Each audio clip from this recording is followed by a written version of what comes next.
Hello, my dear friends. Thank you for being here with me today, for creating this sacred space where stories can be shared and hearts can be heard. Before I begin, I'd love to feel your presence. Please take a moment and share the city you're listening from in the comments below.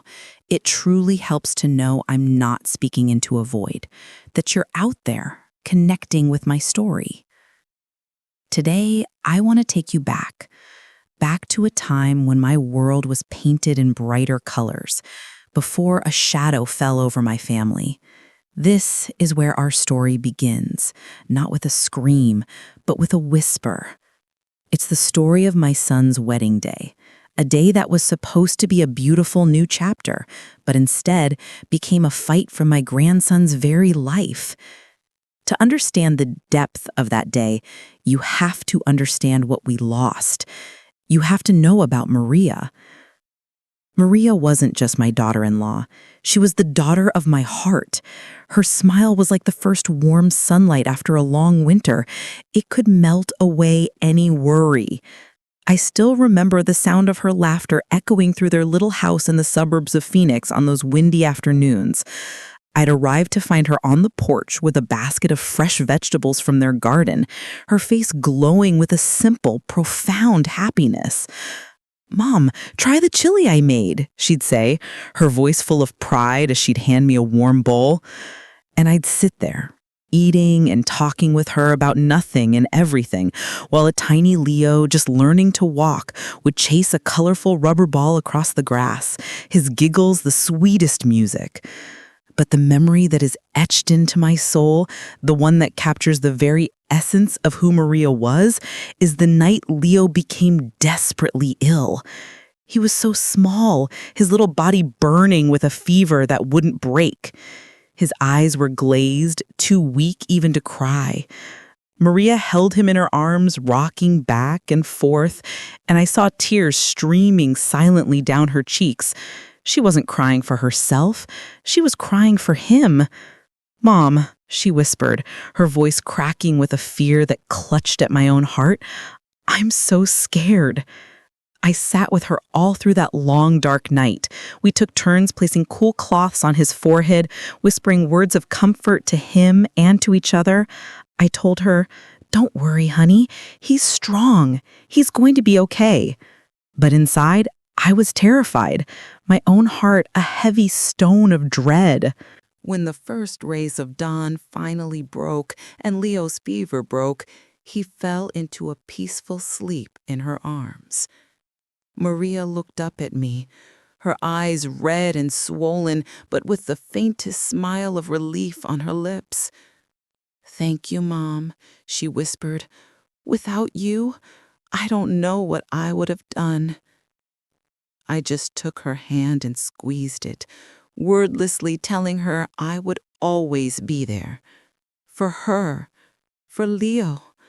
I believed our little family was a song that would never end. But then, the phone call. I was washing dishes, the warm suds on my hands, when the ring shattered the ordinary peace of my kitchen. A cold, formal voice on the other end. "Mrs. Williams, we regret to inform you there has been an accident." I don't remember the rest of the sentence.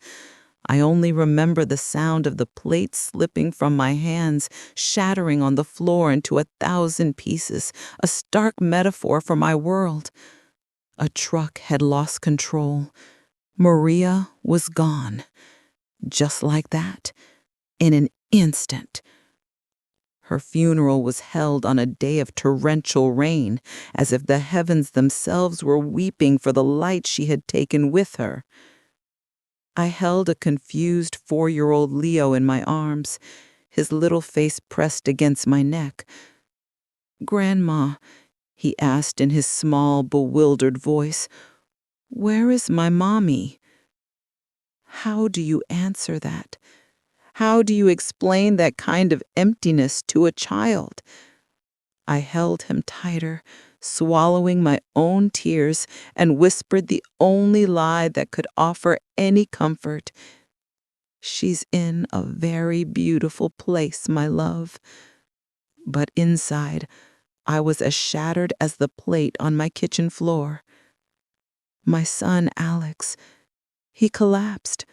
The vibrant, loving man I knew was replaced by a ghost. He buried himself in his work, leaving before the sun was up and coming home long after Leo was asleep. He was running from the gaping hole in his heart, but in doing so, he was leaving his son to navigate that same darkness alone. And Leo, my sweet Leo, the light in his eyes dimmed. He became quiet, withdrawn. His gaze was often far away, as if he was always waiting, always listening for a footstep that would never come. I became his anchor. I was the one who took him to school, who rocked him to sleep, who held him when he cried. "Grandma," he would whisper in the dark, "tell me a story about my mommy." And I would, my voice thick with emotion, telling him about how she sang him to sleep, how she cut his fruit into silly shapes. Each story was a desperate prayer to keep her memory alive, a flickering candle in the overwhelming dark.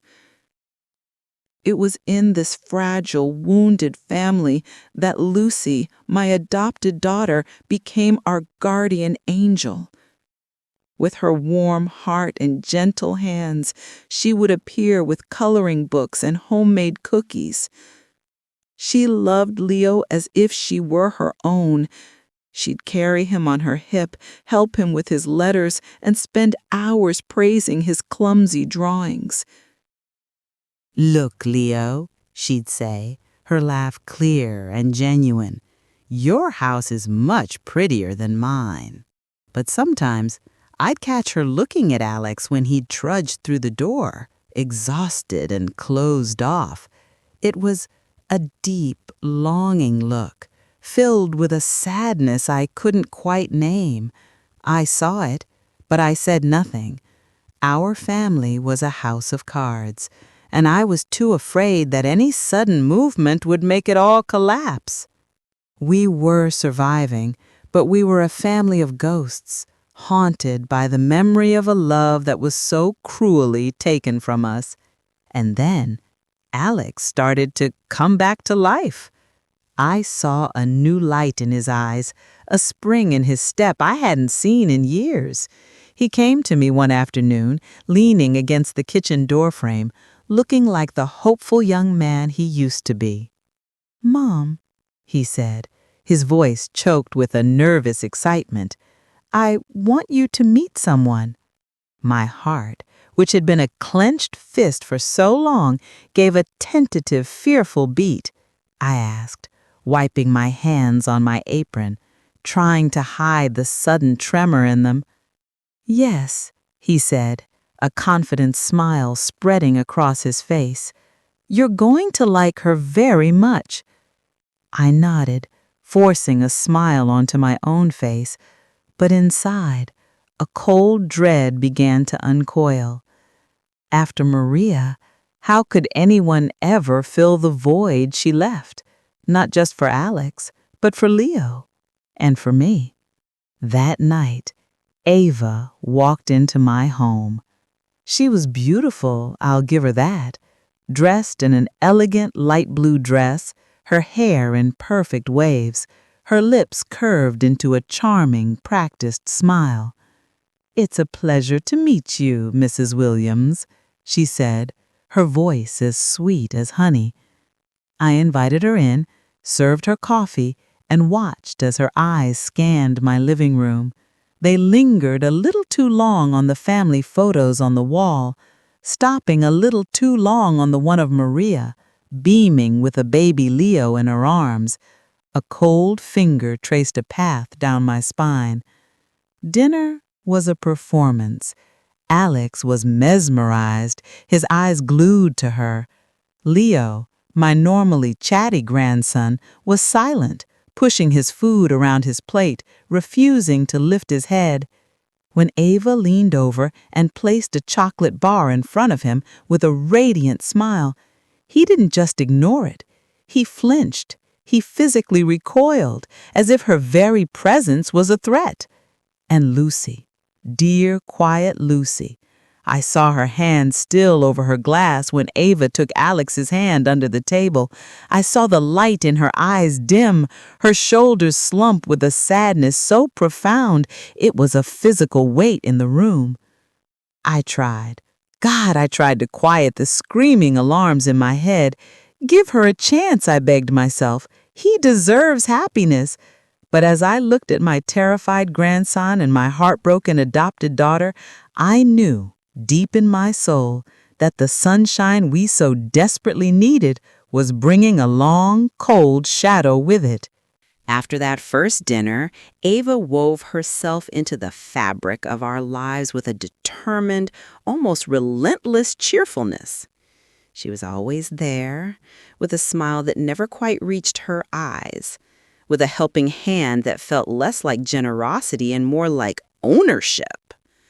I tried so hard to see the best in her, for Alex's sake. He was blooming again, his laughter returning, his shoulders losing their permanent slump of grief. To see my son hope again was a powerful drug, and it made me want to ignore the small, cold knots of doubt forming in my stomach. But a grandmother's love is a fierce and perceptive thing, and my love for Leo was a lens that magnified every tiny, discordant detail. It started with small things, little splinters of discomfort I'd try to brush away. There was the Saturday morning, bright and clear, when Ava appeared at my door, her enthusiasm bubbling over. "Mrs. Williams, I want to take Leo to the park today. Just the two of us, a little bonding time." My eyes went to Leo, who was on the floor, deeply focused on building a fortress with his wooden blocks.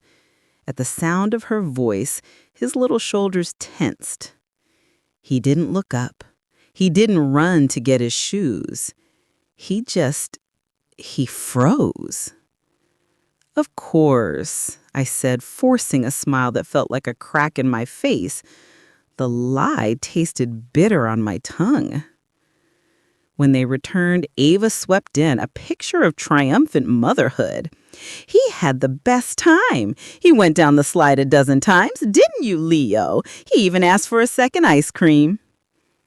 But when I looked at my grandson, the story was written in the silent language of his small body. His brand new blue shirt, the one I'd ironed so carefully that morning, was smudged with dirt. Not the happy, playful dirt of a child rolling in grass, but a grim, ground-in stain. And his eyes, they were downcast, his beloved toy car clutched in his hand like a lifeline. I knelt down, my heart aching. "Did you have fun, my boy?" I asked, my voice soft. He gave a tiny, almost imperceptible nod, but he wouldn't look at me. He didn't say a word. Ava's narrative of a perfect outing felt as flimsy as tissue paper, and Leo's silence was the weight that was tearing it apart. Then came the day I heard it. The mask slipped just for a second, but it was enough to freeze the blood in my veins. I was in the kitchen, chopping an onion for chili, when I heard their voices in the living room. At first, it was just a murmur.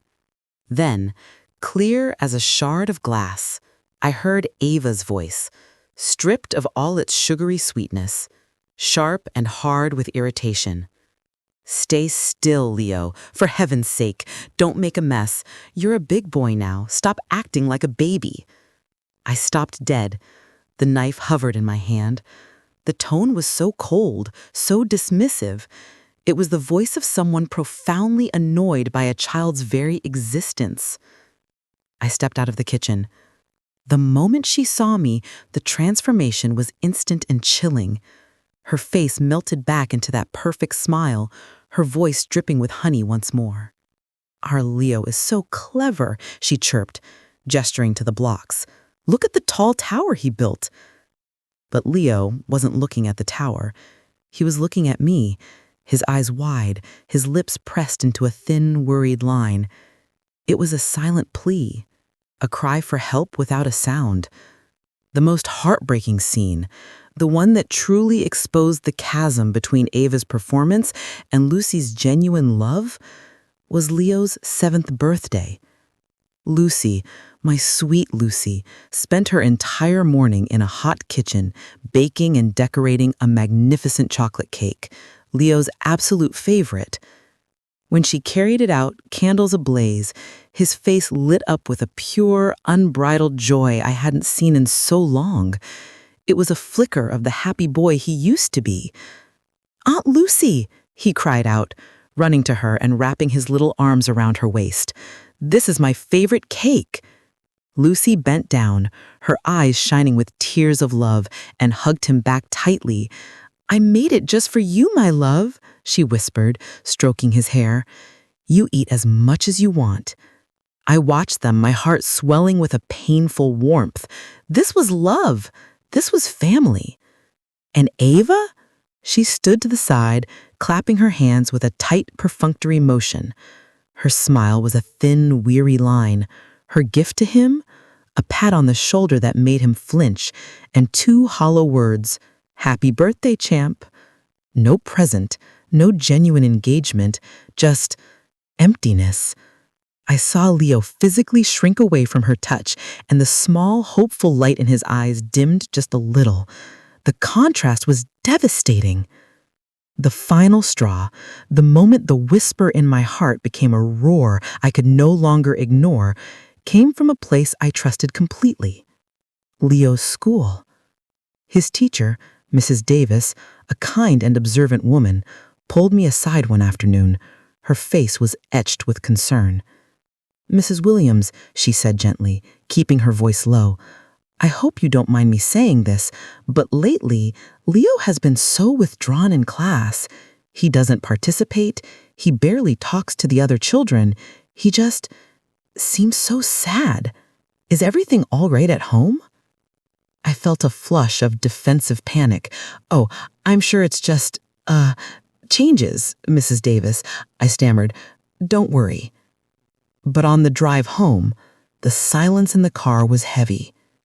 Leo stared out the window, his small reflection ghost-like in the glass. Suddenly, I felt a tiny tug on my blouse. I looked down. He was staring up at me, his clear blue eyes filled with a fear that was too old for his 7 years old. "Grandma," he said, his voice so small and trembly it was almost a whisper. I don't want to go home with Miss Ava." The car felt like it was spinning. I pulled over, my hands shaking on the steering wheel. I knelt on the seat to face him properly, my heart pounding a frantic rhythm against my ribs. "Why do you say that, my love?" I asked, trying to keep my voice calm, soothing. "Miss Ava loves you." And then my beautiful, brave grandson looked me straight in the eye and did the most heartbreaking thing of all. He shook his head, his jaw set with a firm, unwavering certainty. "No, Grandma," he said, his voice clear and strong. "She doesn't love me." In that moment, every excuse I had ever made, every doubt I had dismissed, every splinter of unease I had brushed aside came together to form a terrifying, undeniable picture. My grandson wasn't just shy or adjusting, he was afraid. And he was trusting me, his grandma, to hear him. I had all the pieces, the dirty shirt, the hissed commands, the hollow birthday wishes, the teacher's concern, and now this direct, painful plea from the child I loved more than life itself. I just didn't know that the final, horrifying piece of the puzzle was waiting for us under a table at his father's wedding. The wedding day arrived. The ballroom was a masterpiece of illusion, a golden, candlelit dream. White roses perfumed the air, and the soft melody of a jazz band wove through the cheerful murmur of guests. I was sitting at table number 8, my heart a tangled knot of hope and dread. Next to me was my whole world. Leo, my 7-year-old grandson, quietly pushing his little red car across the immaculate white tablecloth. And on his other side was Lucy, my adopted daughter, a steady, calming presence in a simple beige dress. I watched my son Alex move through the crowd. He was radiant in his navy blue suit, his smile wide and genuine. For a fleeting moment, I let myself hope. I let myself believe that maybe, just maybe, my instincts were wrong. That Ava, stunning in her beaded wedding dress, could truly make him happy. But then my eyes would drift back to Leo. He was playing, but his movements were mechanical. A waiter placed a plate of elegantly arranged shrimp on our table. I saw Leo's little body go rigid. He carefully, deliberately pushed the plate away from his place setting. A cold trickle of unease ran down my spine. "Don't you like this, my love?" I asked softly, leaning toward him. He just shook his head, refusing to look at me, his gaze fixed on some distant, fearful point. He had never, ever refused food so pointedly. It was a silent alarm bell.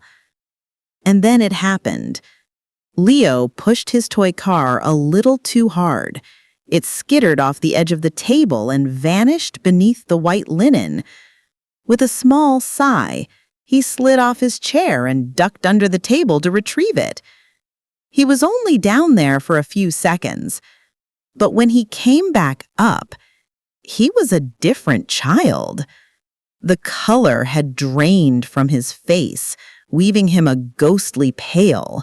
His eyes, wide and unblinking, were locked onto mine, filled with a pure animal terror I had never seen in him before.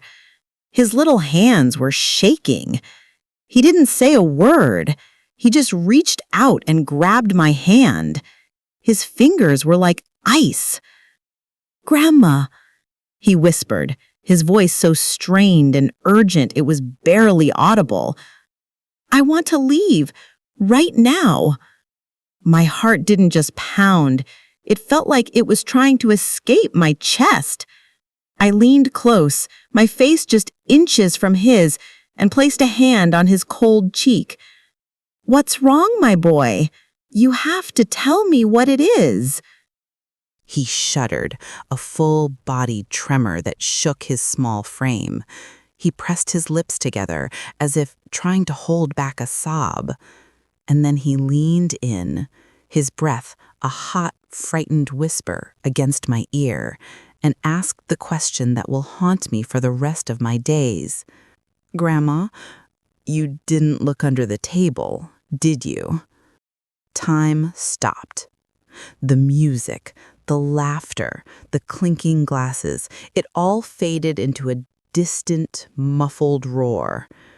There was only the chilling fear in my grandson's eyes and the icy certainty that something monstrous was hiding in the dark space beneath our feet. "It's okay, my love," I said, my own voice trembling despite my best efforts. "Let your grandma look." I remember the feel of the heavy, starched linen as I lifted it.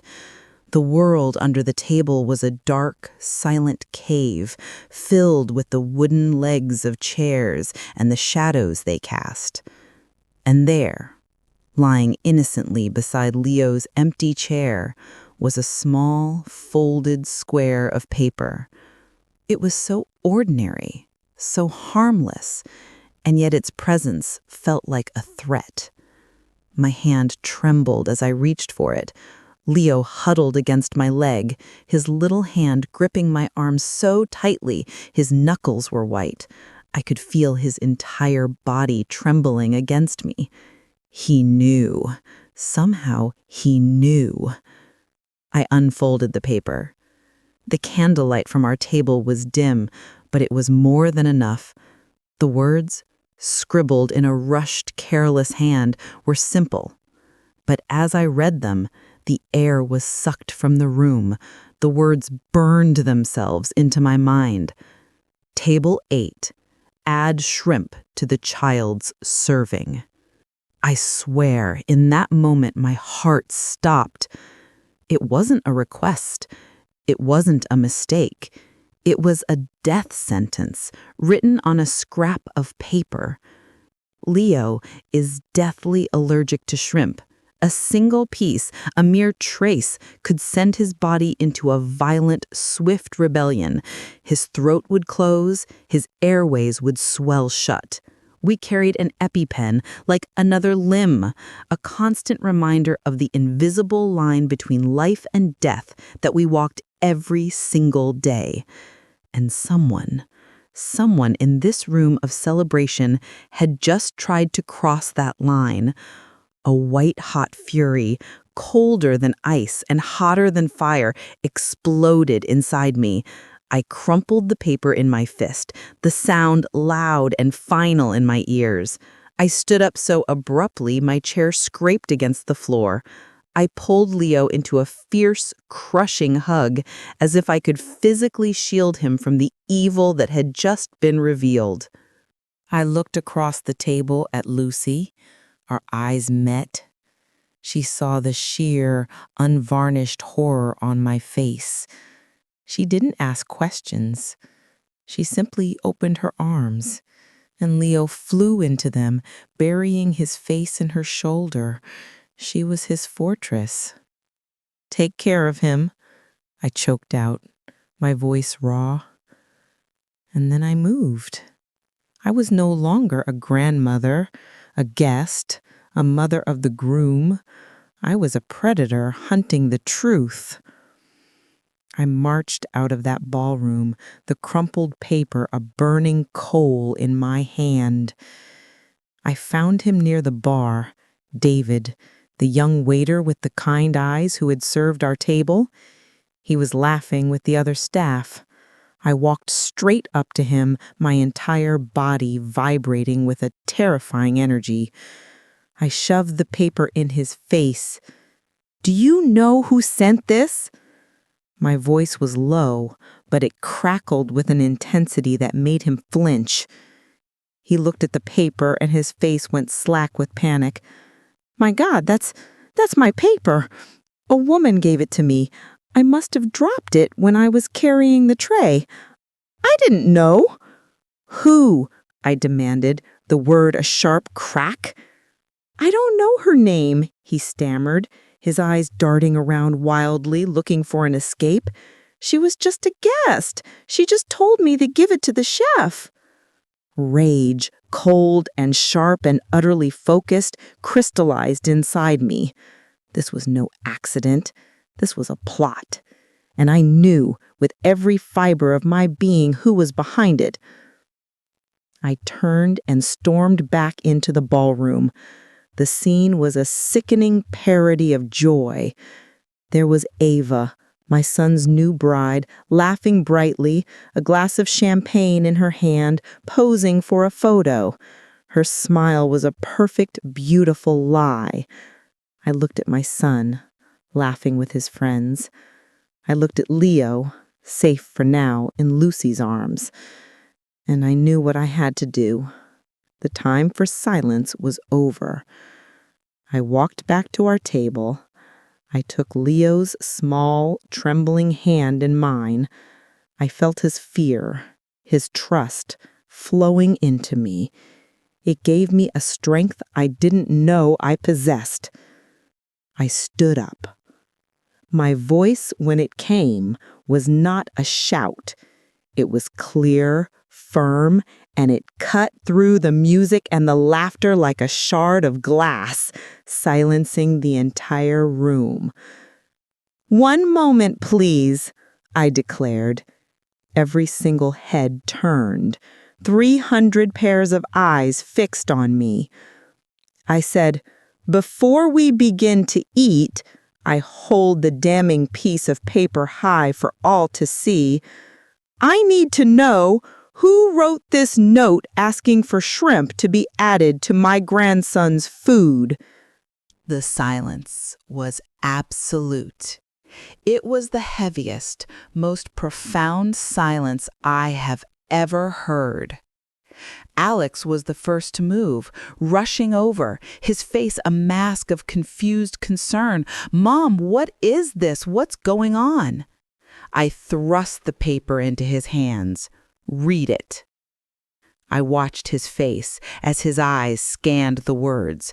I saw the confusion, then the dawning comprehension, and finally the horror as the meaning sank in. The color drained from his face. What does this mean?" he whispered, his voice shaking. And then she was there. Ava. Gliding over, her wedding dress a cloud of white, her face a perfect picture of bewildered innocence. "What's all this?" she asked, her voice sweet, laced with a feigned concern that made my skin crawl. "Some kind of bad joke?" I turned to her. I looked directly into her eyes, and I let her see the full, burning force of my fury and my knowledge. "My grandson," I said, my voice trembling with a rage I made no effort to conceal, "is deathly allergic to shrimp." I let the words hang in the air for a beat, letting every person in the room understand the gravity. "This," I said, my voice dropping to an icy, deadly calm, "is not a joke.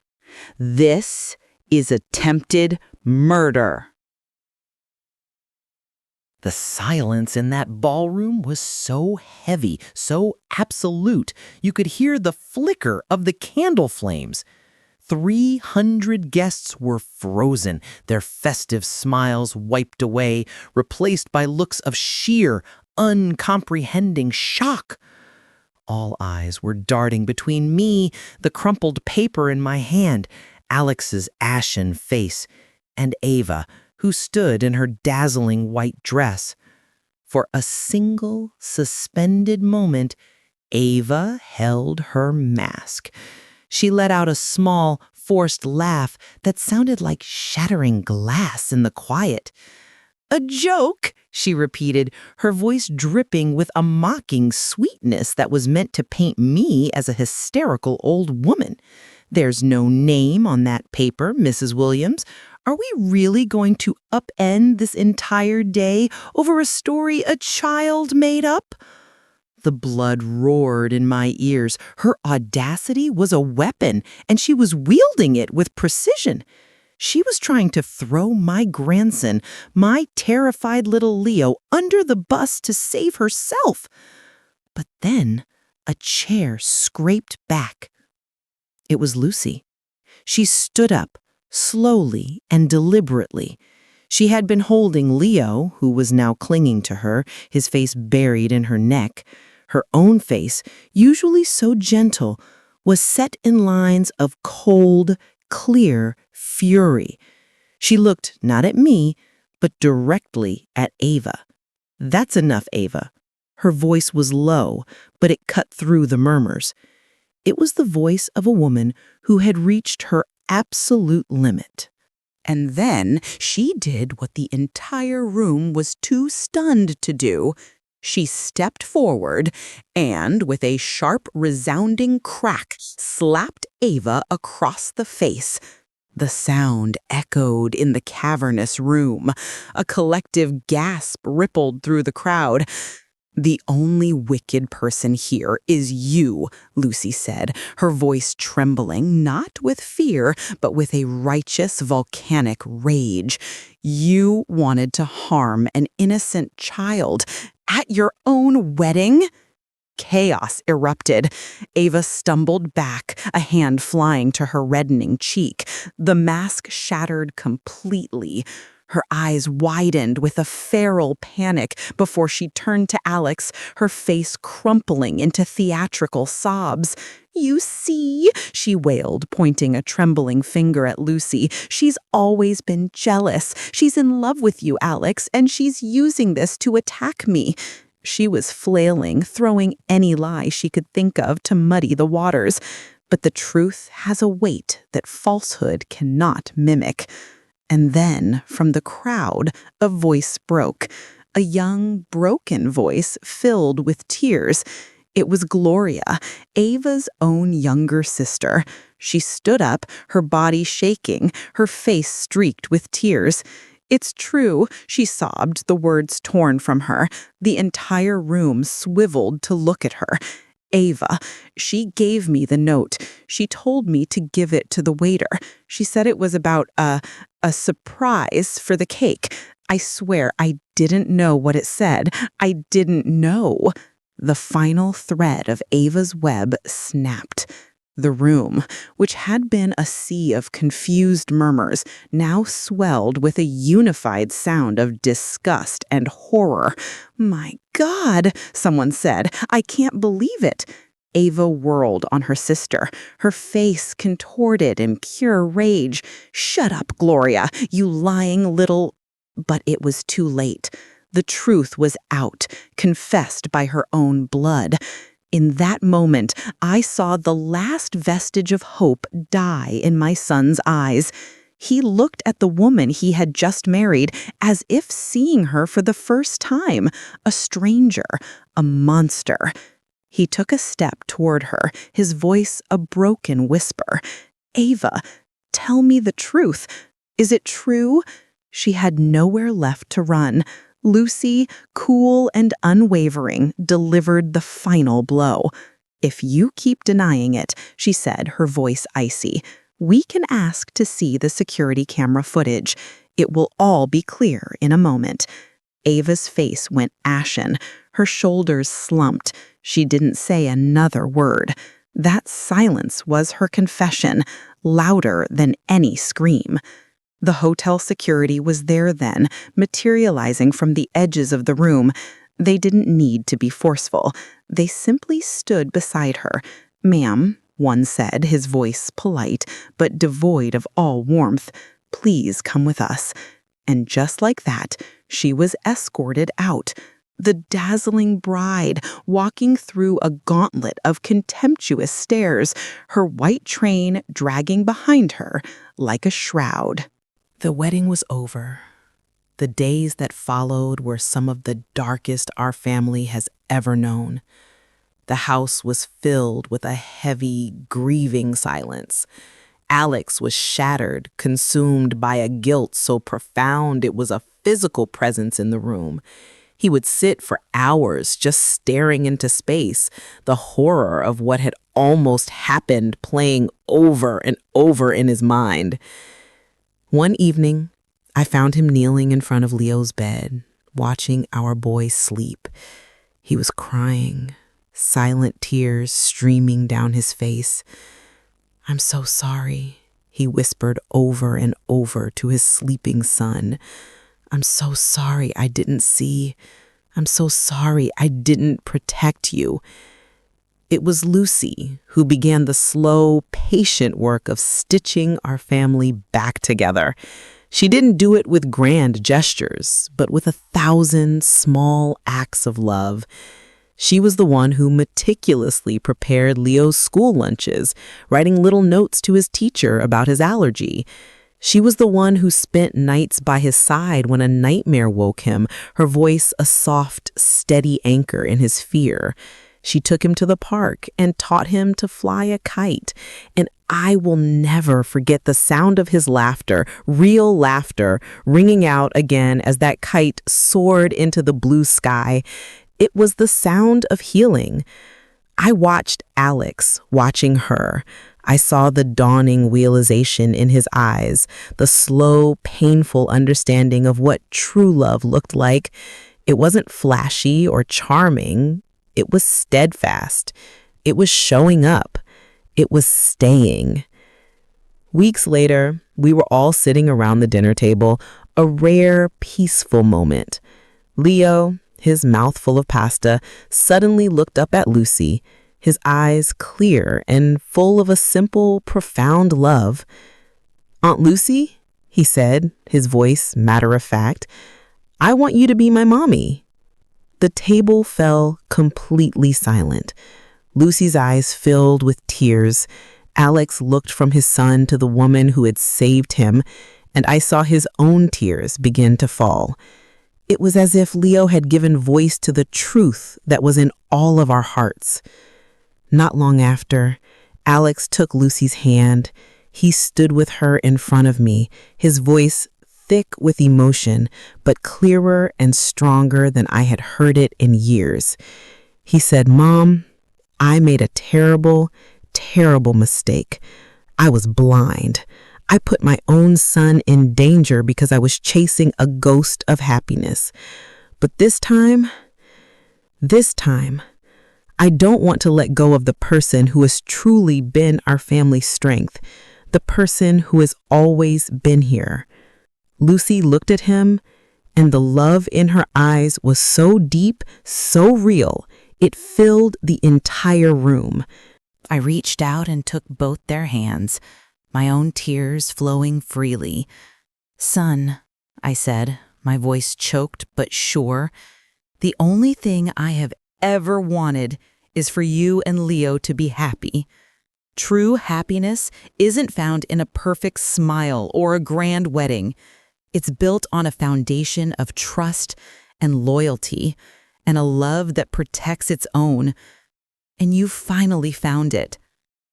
My friends, I share this story with you not to live in the past, but to offer a light for anyone walking through their own darkness. Family is not always defined by blood or by a marriage certificate. It is chosen, moment by moment, through acts of courage and kindness. It is found in the one who stays up through the fearful night, who prepares the safe meal, who teaches a child to fly a kite again.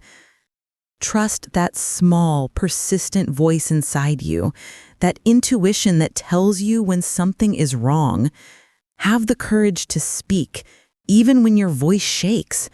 And never, never underestimate the power of a love that is willing to stand up and fight for what is right. Protect your loved ones. Cherish the quiet, steady hearts, and believe that even after the most terrible storms, the sun can rise again, warmer and more beautiful than you ever imagined. Thank you for listening to my story. Thank you for being a part of our healing. Please share your own thoughts and stories in the comments below. You are not alone. God bless you all, and may your homes be filled with truthful, protective, and enduring love.